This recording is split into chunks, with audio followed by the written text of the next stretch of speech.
The graph of f and g are given. Use them to evaluate the limit if it exists. If not, explain why. We were given the graph of f and the graph of g. The limits we are interested in approach 2, 1, 0, -1, 2, and 1. The expression inside the limits seems to be the combination of both function f and g, so we're going to find the limits of each function separately at first. For the function f, which is the graph on the left-hand side, the limit as x goes to -1 of f of x is, to find the limit, we just simply approach -1 from the left and the right hand side.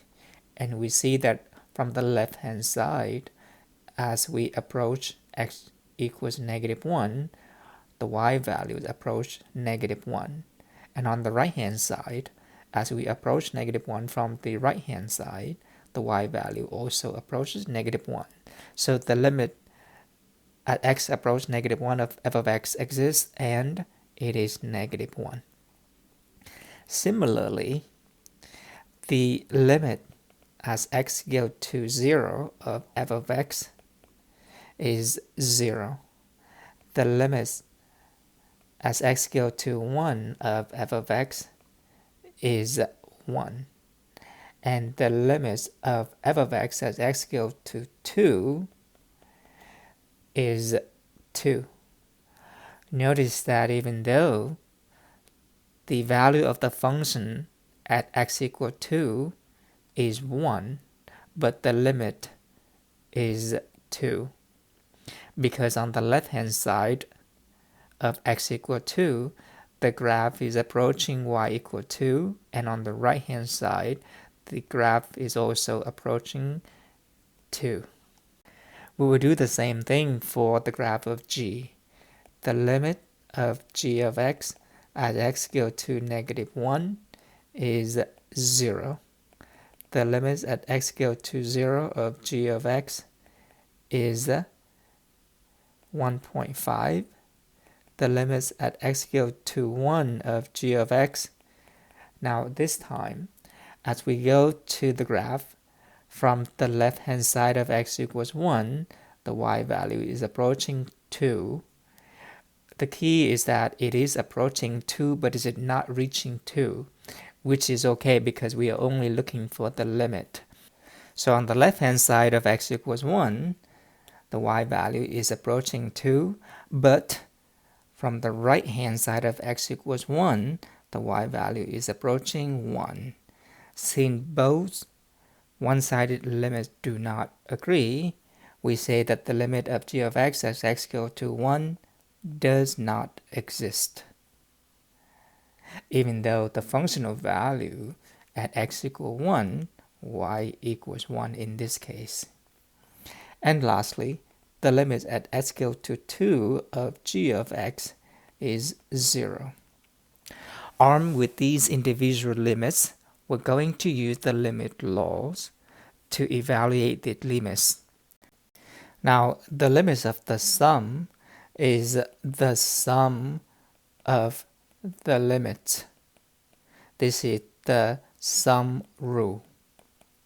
The reason why we have to rewrite this is because we do not know what the limit at x equals to 2 of the sum f of x and g of x is, but we know the individual limits of f and g at x equals to 2. At x equals to 2, f goes to 2. And at x equals to 2, g goes to 0, and so the limit of this sum is 2. The limits of the difference is the difference of the limit. In this case, as x goes to 1, f goes to 1. And at x goes to 1, g of x doesn't go to a fixed number. Now, if one of the limits is not defined or does not exist, then the entire limit does not exist. The limits of a product is the product of the limit.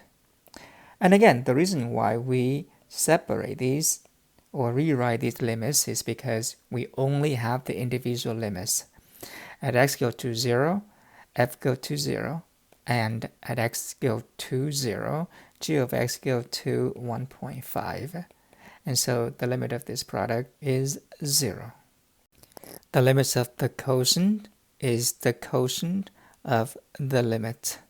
And so we would divide by the two limits, assuming that the denominator is non-zero.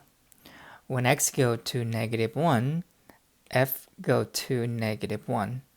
And when x go to -1, g go to 0. And so we would have -1 over 0, which we can't evaluate because 0 is in the denominator, so the limit does not exist. Part E. This is the limit of the product where the first factor is x cubed and the second factor is f of x. The limit of the product is the product of the limit. We also know how to evaluate the limit at x go to 2 of x cubed. We just simply plug in 2 into x. And we saw earlier that at x goes to 2, f goes to 2 as well. 2 to the third power is 8, and 8 times 2 is 16. Lastly, this is the radical rule. The limit of the radical is the radical of the limit. That is, we can move the limit inside the radical, assuming that the radical is a real number. And then inside the radical, we can use the sum rule to separate the sum. The limit of 3 is a constant. A constant stays constant regardless of what x is. And we saw earlier, as x go to 1, f go to 1. So this is the square root of 4 or 2.